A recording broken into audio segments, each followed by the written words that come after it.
Comrade पोस्टबहादुर बोगटीको बारेमा मलाई लाग्छ यहाँ उपस्थित सबै कमरेडहरूलाई राम्रोसँग थाहा छ।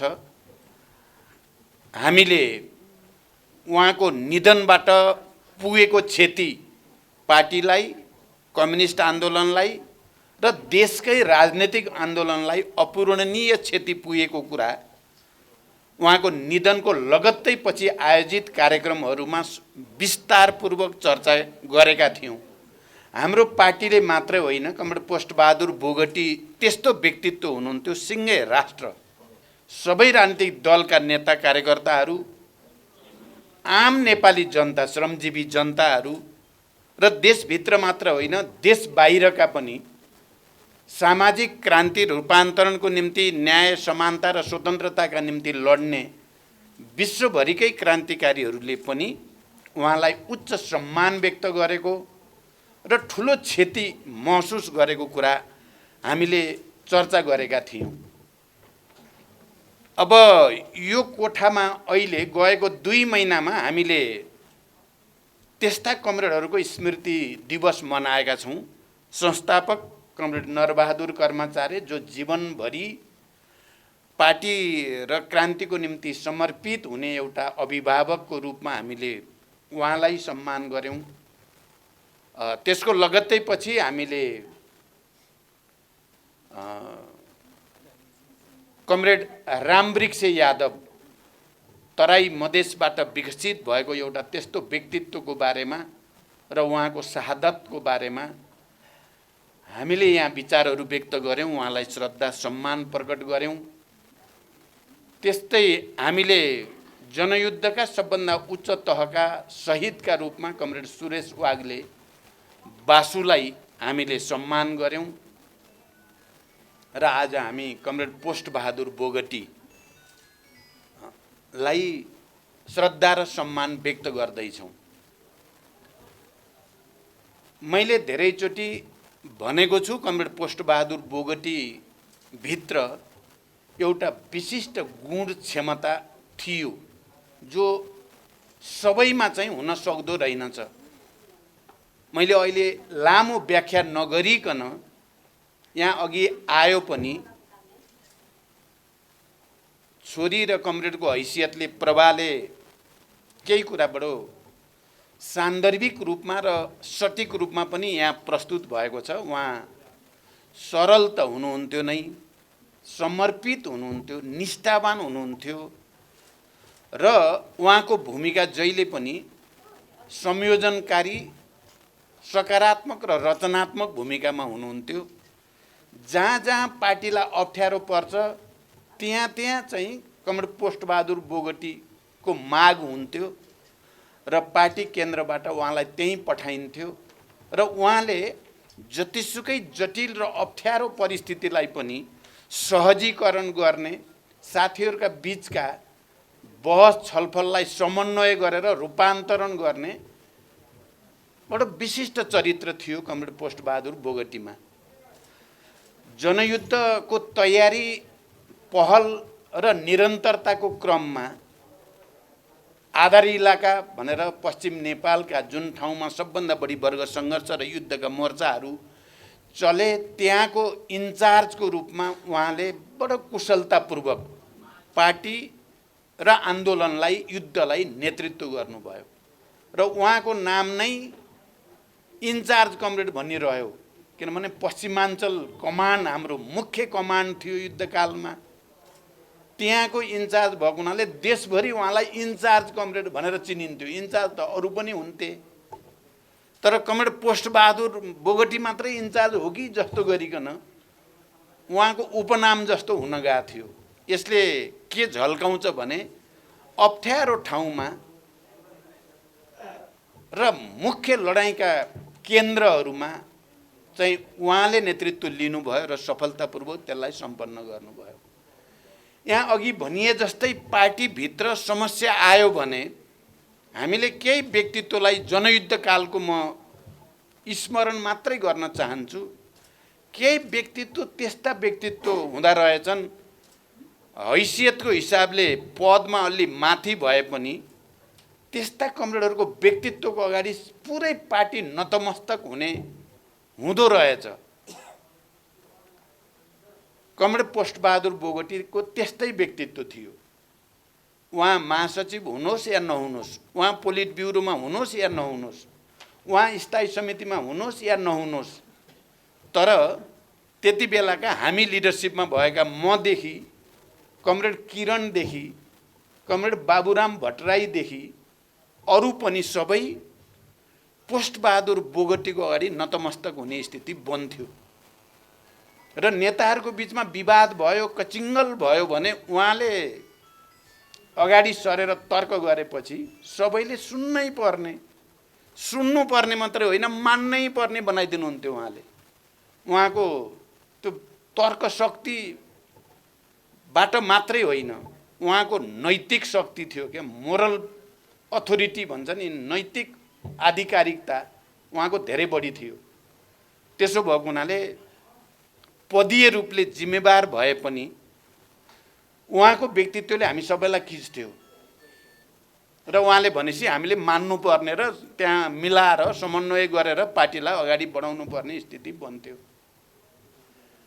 त्यसकारण जति जति बेला पार्टीमा अलिकति अप्ठ्यारो स्थिति आउँछ त्यति बेला चाहिँ कमरेड पोस्टबहादुर बोगटीको आवश्यकता झन् बढी खड्किने गर्छ। मैले त पार्टीको अध्यक्षको हिसाबले, किनकि मलाई सबै सन्दर्भमा पञ्चायत विरोधी आन्दोलन 2038 सालको जनमत सङ्ग्रहदेखि पञ्चायत विरोधी आन्दोलनको र जनयुद्धको तयारीको सबै चरणदेखि एकता केन्द्र निर्माणदेखि माओवादी युद्धको तयारी र उठान, त्यसभित्रका सबै उतार चढावहरू, सबै दुःख पीडा, हर्ष खुसी, आँसु हाँसो सबैमा कमरेड पोस्टबहादुर बोगटी मसँग जोडिनु भयो र हरदम मलाई सहयोग गर्ने, कहिले आलोचना गरेर पनि सहयोग गर्नुहुन्थ्यो। कतिपयलाई लाग्न सक्छ सायद पोस्टबहादुरले जहिले पनि अध्यक्ष प्रचण्डलाई नै साथ मात्रै दिइराख्छ कि भन्ने लाग्यो भने त्यो सत्य होइन। म कमरेड पोस्टबहादुर बोगटीको चरित्र, छवि, प्रवृत्ति र क्षमताप्रति इमान्दार भएर भन्नुपर्दा उहाँले आलोचना गरेर, कठोर आलोचना, कहिलेकाहीँ त रिसै उठ्ने गरी आक्रमण पनि गर्नुहुन्थ्यो मलाई। यो भएन, हुँदैन, तपाईँको यो तरिकाले चल्दैन भन्न सक्ने हैसियत राख्नुहुन्थ्यो। त्यसरी पनि सहयोग गर्नुहुन्थ्यो। तर फेरि भित्रबाट उहाँले लिडरसिपप्रति विश्वास चाहिँ कहिले नै डगाउनु भएन। उहाँले आलोचना गर्दै गर्दा पनि, कहिलेकाहीँ कठोर ढङ्गले प्रस्तुत हुँदा पनि उहाँको हृदयभित्र उहाँको समग्र प्रवृत्ति चाहिँ पार्टी, आन्दोलन र नेतृत्वलाई स्थापित गर्ने, अगाडि बढाउने, सहयोग गर्ने नै भावना अन्तर्निहित हुन्थ्यो। त्यस अर्थमा चाहिँ उहाँ चाहिँ साँच्चै नै पार्टी एकताको एउटा यस्तो प्रतीक जस्तो बन्नुभएको थियो। अब अहिले उहाँको अभाव चाहिँ खड्किएकै छ र आज हामीले उहाँलाई स्मृति दिवस मनाउँदै गर्दा, उहाँलाई सम्झिँदै गर्दा, उहाँलाई श्रद्धा प्रकट गर्दै गर्दा म के मात्रै भन्न चाहन्छु भने भर्खरै हामी देशको राजनीति दुर्घटनामा जाला कि भन्ने खतराबाट निकै ठुलो मेहनत र आन्दोलनपछि त्यसलाई संविधानको रक्षा गर्ने, परिवर्तनका एजेन्डाको रक्षा गर्ने, गणतन्त्रको रक्षा गर्ने र राष्ट्रको पनि रक्षा गर्ने काममा एउटा सफलता हामीले हासिल गरेका छौँ। हामी आज त्यस्तो परिस्थितिमा कमरेड पोस्टबहादुर बोगटीलाई सम्झिँदैछौँ। झन्डै झन्डै प्रतिगमनमा जाने हो कि देश, झन्डै झन्डै प्रतिक्रान्ति भएर क्रान्तिका सबै उपलब्धिहरू धरापमा पर्ने हुन् कि भन्ने परिस्थितिबाट हामीले जोगाएका छौँ, नेपाली जनताले जोगाएको छ। त्यस्तो परिस्थितिमा अर्को हाम्रो पार्टी यो बीचमा कहीँ न कहीँ आफ्नो उद्देश्यबाट, आफ्नो हिजोको विरासतबाट विचलित जस्तो भएको छ। धेरै प्रयोगहरू भए, त्यतापट्टि म जान्न अहिले, तर हामी हिजो जसरी वर्गको निम्ति, उत्पीडित जाति समुदायको निम्ति सम्पूर्ण रूपले समर्पित भएर आफ्नो व्यक्तिगत हित र स्वार्थलाई त्याग गरेर बलिवेदीमा होमिन हामी हिँड्थ्यौँ र हाम्रो प्रतिस्पर्धा अप्ठ्यारो काम मैले पाऊँ भन्नेमा हुन्थ्यो। लडाईँको मोर्चाको अग्रपङ्क्तिमा म जान पाऊँ भन्ने हुन्थ्यो। कार्यकर्तामा प्रतिस्पर्धा, नेतामा प्रतिस्पर्धा। र पूर्वको पश्चिम, पश्चिमको पूर्व, पहाडको तराई, तराईको पहाड एउटा नयाँ राष्ट्रिय एकता र राष्ट्रिय भावना र मनोविज्ञानको विकास गर्न त्यति बेला हाम्रो बीचमा प्रतिस्पर्धा हुन्थ्यो। हामीले त्यसै गर्यौँ पनि। तर आज हेर्दा त्यस्तो छैन। आज हेर्दा हामी व्यक्तिगत पदको निम्ति, व्यक्तिगत प्रतिष्ठाको निम्ति, व्यक्तिगत स्वार्थको निम्ति अलि बढी नै चाहिँ हाम्रो लगाव जस्तो देखिने अनि गुट बनाउनेतिर चाहिँ बढी त्यतापट्टि जाँगर आउने, पार्टी बनाउनेतिर भन्दा गुट बनाउँदाखेरि फाइदा हुन्छ कि भने जस्तो सोच्ने यो प्रवृत्तिको बिस्तारै बिस्तारै विकास भइरहेको र यो पार्टीको क्रान्तिकारी चरित्र बिस्तारै बिस्तारै स्खलित हुँदै गएर यो पनि अरू बुर्जुवा पार्टी जस्तै हुने दिशातिर, मैले भइसक्यो त म भन्दिनँ, हुने दिशातिर गइरहेको बेलामा हामीले महान शहीदहरूलाई र ती हाम्रा अग्रज व्यक्तित्वहरूलाई सम्झिराखेका छौँ। यस्तो परिस्थितिमा हामी यही प्रवृत्तितिर अगाडि बढ्ने हो कि हामी फेरि एकचोटि एउटा महान आदर्शतिर, अहिले हामीले समाजवादी क्रान्तिको रणनीति भनेका छौँ, एउटा नयाँ क्रान्तिको रणनीति अन्तर्गत जनवादी क्रान्तिका पनि बाँकी कामहरू पुरा गर्दै जाने, राष्ट्रिय स्वाधीनताको लडाईँलाई पनि नयाँ उचाइमा उठाउँदै लाने भनेका छौँ। त्यस अनुसारको पार्टी बनाउनको निम्ति हामीले प्रतिबद्धता गर्ने कि नगर्ने भन्ने ठाउँमा हामी छौँ। म कमरेडहरू र सबै मित्रहरूलाई के भन्न चाहन्छु भने भर्खरै हाम्रो पार्टीको केन्द्रीय समितिले एउटा सङ्कल्पका साथ पार्टी कार्यदिशालाई पनि अझ बढी सुदृढ गर्ने, हाम्रो सङ्गठनात्मक संरचनालाई पनि माथिदेखि तलसम्म वैज्ञानिक वस्तुवादी बनाउने, आदर्श उन्मुखतातिर लैजाने, हाम्रो कार्यशैलीलाई पनि फेरि जनतातिर फर्किने कार्यशैली, हाम्रा शहीद परिवारहरू, बेपत्ता योद्धाका परिवारहरू, घाइते अपाङ्गहरू र हिजो हामीलाई यो परिवर्तनको लडाईँमा साथ दिने श्रमजीवी जनताका घर दैलोमा फेरि हामी फर्किने र त्यहाँ गएर आत्मसमीक्षा गर्ने।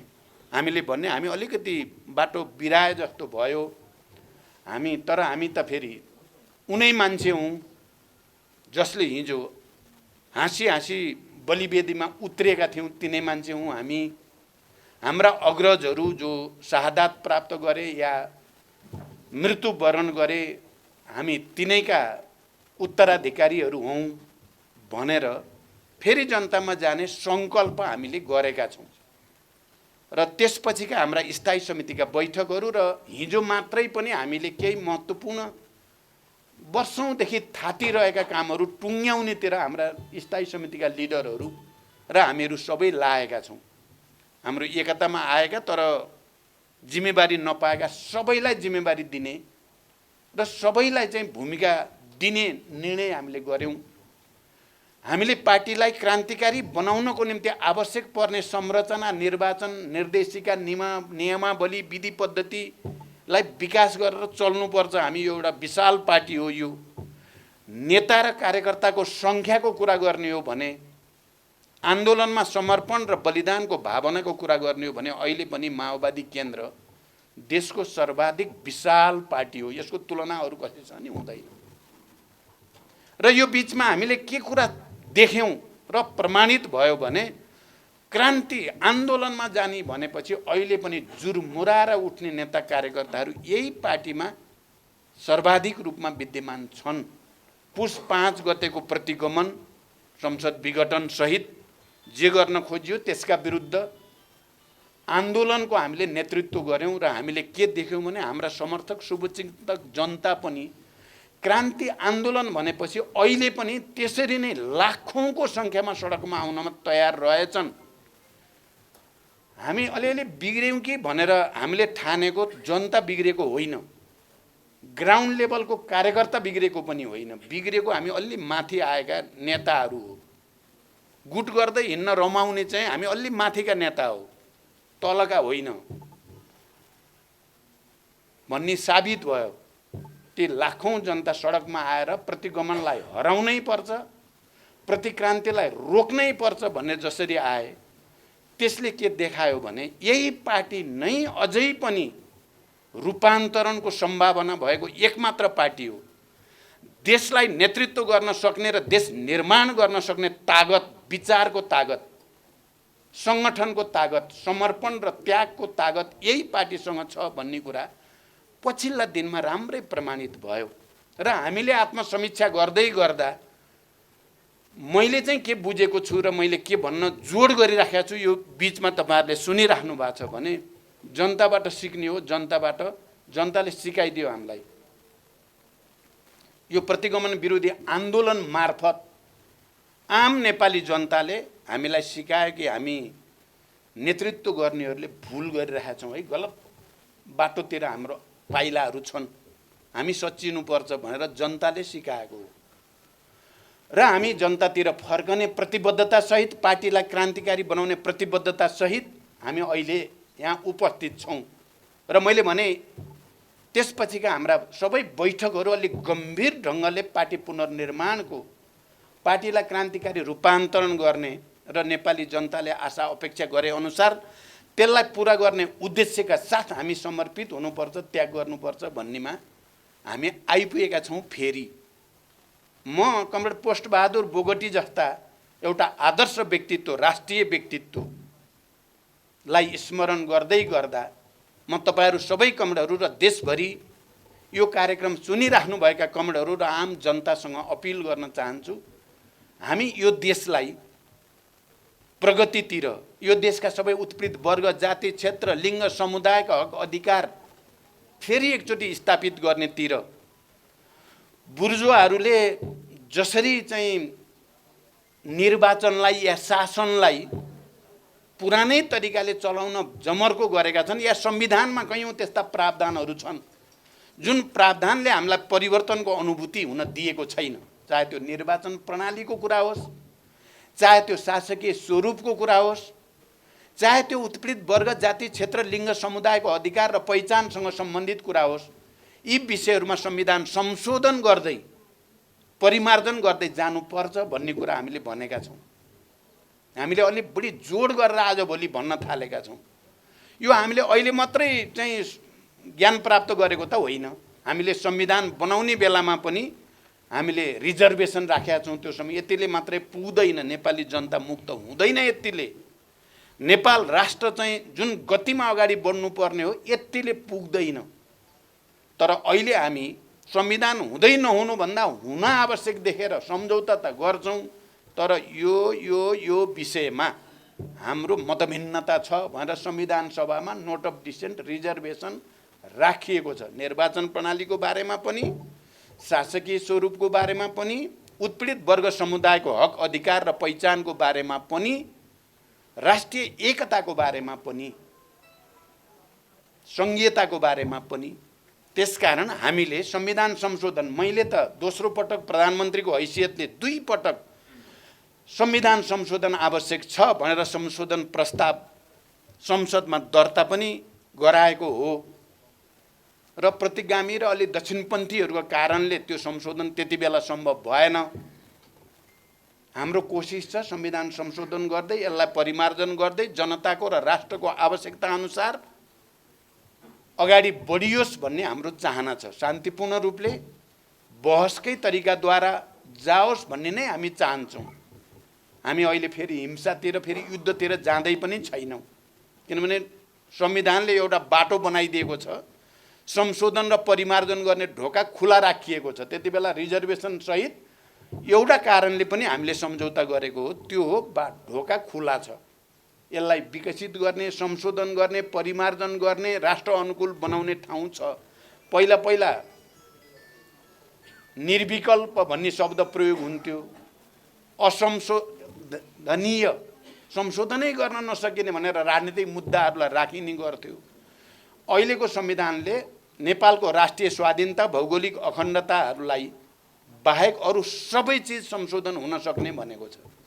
सिस्टम संशोधन हुन सक्छ, प्रणालीहरू संशोधन हुन सक्छन् भनेर संविधानमा नै राखिएको र समाजवाद उन्मुख संविधान भनेकोले हामीलाई अगाडि बढ्ने ठाउँ छ। तर म आज कमरेड पोस्टबहादुर बोगटीलाई जो सकारात्मक र रचनात्मक ढङ्गले रूपान्तरणको अभियानमा निरन्तर लाग्नुभयो, उहाँलाई सम्झिँदै गर्दा जरुरी पर्यो भने हामी सडकमा जानुपर्ने पनि हुनसक्छ। यो विकृत बुर्जुवा प्रणालीलाई बदल्नको निम्ति हामी सडकमा जानुपर्ने पनि हुनसक्छ। तर हाम्रो कोसिस सकेसम्म राजनीतिक दलहरूको बिचमा संवाद, सहमति, समझदारीबाट संविधान संशोधन गर्दै जानेमै हाम्रो जोड छ। अहिले जरुरी पर्यो भने हामी फेरि एकचोटि, किनभने हामीले जति पनि सफलता प्राप्त गरेका छौँ सडकबाट प्राप्त गरेका छौँ। हिजो युद्ध भनेको पनि सडकै हो।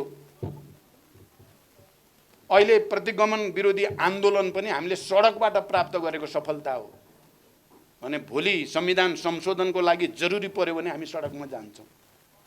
म यो कुरा सबै कमरेडहरूलाई विचार गरिराख्न, चिन्तन गरिराख्न म अपिल गर्न चाहन्छु। कमरेड पोस्टबहादुर बोगटी पार्टी र राष्ट्रको एउटा चाहिँ त्यस्तो व्यक्तित्व, एउटा सामान्य किसान परिवारबाट जन्मेको, धेरै डिग्री सिग्री लिएको पनि होइन, धेरै छक्का पन्जा गर्ने मान्छे पनि होइन, बडो सरल, सबैसँग मिलनसार। तर त्यस्तो राष्ट्रिय व्यक्तित्व सबै झुक्नुपर्ने हुँदो रहेछ त, हुँदो रहेछ नि त, त्यस्तो व्यक्तित्व हुन सक्दो रहेछ नि त। यति भनिसकेपछि म के भन्न चाहन्छु, उहाँ त्यति मात्रै होइन, उहाँ छोराछोरीको असाध्य राम्रो पिता र साथी पनि, बाउ र साथी पनि, परिवारको चाहिँ असाध्य मिलनसार श्रीमान पनि, हामी सबैका परिवारको, फेरि उहाँको आफ्नै छोराछोरी र परिवारको मात्रै होइन, हामीहरू लिडरहरूका प्राय सबैका र कार्यकर्ताका परिवारको पनि उहाँ अभिभावक हुनुहुन्थ्यो। बडो विचित्र। उहाँ आउनुभयो घरमा भनेपछि खुसियाली, सबैमा एउटा आनन्दको सञ्चार हुने, त्यो बनाउन सक्ने क्षमता थियो पोस्टबहादुर। र सबैका परिवारले, नेताहरूको आज खास गरी पोस्टबहादुरसँग सबै कुरा भन्न सक्थे। अरूसँग, मसँग बरु सबै कुरा सबैले भन्न डराउँथे। पोस्टबहादुर आउनुभयो भनेपछि सबै आफ्नो घरभित्रका यो छ, छोरीको यस्तो, छोराको यस्तो आदि इत्यादि। त्यही कारण उहाँ त्यो असल अभिभावक, पिता, साथी, जे भने पनि त्यस्तो पनि हुनुहुन्थ्यो। त्यहाँदेखि यी सबै गुणहरूलाई स्मरण गर्दै हामी पार्टी पुनर्निर्माणको एउटा महाअभियानतिर जान खोजेका छौँ। हामी रूपान्तरण, क्रान्तिकारी रूपान्तरणको एउटा अभियानतिर जान खोजेका छौँ। त्यसमा हामी सबैले एकचोटि गहिरो चिन्तन गरेर आफूलाई, किनकि यो बिचमा हामीले 8-10 वर्ष अरूलाई गाली गरेर बढी बिताइयो क्या, त्यसले बिगार्यो, उसले बिगार्यो भनेको छ। कोहीले नेता अब प्रचण्ड सिद्धियो, अब त्यसले केही नै गर्न सक्दैन भनिदिया छ। अर्कोले यो गुटबाज भयो भनेर उसलाई गाली गरेको छ, धेरै गरियो। अब चाहिँ आफैलाई एकछिन गाली गरौँ, आफैलाई मैले बिगारेँ भन्नेबाट सुरु गरियो भने यो पार्टी बन्छ। म चाहिँ सच्चिनुपर्छ भन्नेबाट सुरु भयो भने हामी सबैले आफ्नो आत्मसमीक्षा गर्ने र आफूलाई बदल्न सुरु गर्न थालियो भने चाहिँ पार्टी फेरि बदलिन्छ र एउटा महान पार्टी फेरि पनि हुन्छ। र म के देख्छु अन्तिममा भने हामी सबैले बल गर्दा हेर्नु होला, आउने निर्वाचन यो पार्टी अरूले त अहिले पत्याउँदैन। हिजो जनयुद्ध गर्दा यसले अब 2-4 महिनामा सिद्धिन्छ भन्थे हामीलाई। कसैले यो जनयुद्ध टिक्छ र शक्ति बन्छ भन्न ठान्दैनथे। अहिले म नाम लिन्न, तपाईहरु सबैले सुन्नुभएकै छ। शान्ति प्रक्रिया आएपछि यो पार्टी चुनावबाट देशकै सबभन्दा ठुलो पार्टी होला भनेर चाहिँ यो मेन स्ट्रिमका पार्टी नेता संरचना कसैले पत्याउँदैन थियो। यो हुँदैन, यो कतिले त 5-7 सिट भन्दा बढी आउँदैन भन्थे। त्यति बेला जति बेला रापताप थियो जनयुद्धको, भर्खर शान्ति प्रक्रियामा आएको, मलाई अहिलेका धेरै नेताहरूले भन्ने गर्छन् क्या, जनता कस्तो त्यो प्रचण्डलाई देख्न मात्रै पाए, छुन एकचोटि पाएदेखि त भने जस्तो थियो। तर यो देशका अरू मेन स्ट्रिमका पार्टी र नेताहरू चाहिँ बन्दुक देखाएर तर्साएर मात्रै यिनीहरूले अलिअलि मान्छे देखाएका हुन्। बन्दुक चाहिँ थन्काइदिएपछि यिनको देखिन्छ। कोहीले 10-20 सिटभन्दा आउँदैन भन्ने, कोहीले 5-7 सिटभन्दा आउँदैन भन्ने। आउँदा त छप्पर फारेर आयो नि हाम्रो। हेर्नु होला कमरेडहरू, अहिले हामीले जो सङ्कल्प केन्द्रीय समितिबाट लिएका छौँ, अब देशभरि सम्मेलन गर्दै राष्ट्रिय सम्मेलनमा पुगेर सबै विचार पनि संश्लेषण गर्ने, सङ्गठनको संरचना पनि चुस्त दुरुस्त बनाउने, सबैलाई जिम्मेवारी दिने र अनि देशभरि फेरि एउटा अभियानको रूपमा जाने भनेका छौँ। म के देख्छु भने यो पार्टी फेरि 1 नम्बर पार्टी बन्छ। नेपाली जनतालाई गएको 5-7 महिनाको आन्दोलनबाट के थाहा भएको छ भने माओवादी नै रहेछ देशभक्त, साँच्चै देशलाई माया गर्ने पार्टी, सङ्घीय लोकतान्त्रिक गणतन्त्रलाई माया गर्ने पार्टी चाहिँ माओवादी मात्रै रहेछ भन्ने थापित भएको जनताले बुझेका छन्। हामीले त्यो कुरालाई डरोसँग तल पुर्याइदिने हो भने हामी आउँछौँ र हामीले देशको नेतृत्व गर्ने स्थिति बन्छ। हामीले राम्रोसँग देशको नेतृत्व गर्न नपाई बित्यो गए यो चाहिँ गएको 15 वर्ष नपाई हुन त 2 चोटि सरकारको नेतृत्व नै भयो, मन्त्री पनि पटक भयो। हामी झन्डै 100 जना हाम्रा कमरेडहरू मन्त्री भइयो। 100 जना, त्यो सबभन्दा धेरै मन्त्री बनाउने पार्टी पनि हाम्रै पार्टी भएछ क्या। यति छोटो समयमा यति धेरै मन्त्री बनाइयो क्या। अहिले हामीले जे सङ्कल्प गर्दैछौँ र कमरेड पोस्टबहादुर बोगटीको चाहिँ स्मृति दिवसमा जे कमिटमेन्ट हामी गर्दैछौँ, त्यसमा हामी सबै इमान्दार हुने, हामी 1 नम्बरमा आउन कसैले रोक्नै सक्दैन। त्यसमाथि हामी मित्रहरूको खोजीमा पनि छौँ। फेरि कहीँ यो देशमा प्रतिक्रान्ति हुन नपाओस्, प्रतिगमन हुन नपाओस् भनेर संविधानको पक्षमा, राष्ट्रियताको पक्षमा र गणतन्त्रको पक्षमा हुनेहरूसँग हामीले मोर्चा गरेका छौँ। जो गठबन्धन अहिले भएको छ त्यो गठबन्धनलाई नै हामीले बचाउनु छ, त्यसलाई लिएर जानु छ। त्यसो गर्यो भने गठबन्धनको तहबाट चाहिँ फेरि हामी 2/3 सरकार बनाउन सम्भावनाबाट हामी वञ्चित भएका छैनौँ कमरेडहरू। फेरि अब कहिल्यै हुँदैन के अरे भन्ठान्छन्, त्यस्तो हुँदैन।